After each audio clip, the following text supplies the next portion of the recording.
Welcome to Financify, your go-to channel for easy financial tutorials. Today, I'll show you how to log into the Etoro app on your mobile device quickly and hassle-free. Let's get started. First, launch the Etoro app on your mobile device. Once the app loads, you will see two main options: log in and sign up. Tap on Login. In the email field, type in your username or your registered email address. Then, in the password field, enter your password carefully. If you have enabled two-factor authentication, you will receive a code via SMS, email, or an authenticator app. Enter the code in the required field. After entering your credentials and the verification code, tap the login button. Wait a moment for the app to verify your details.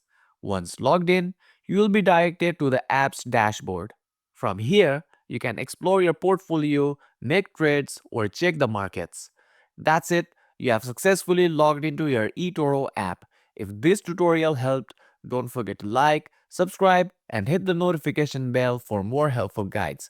Thanks for watching Financify, and I'll see you in the next video.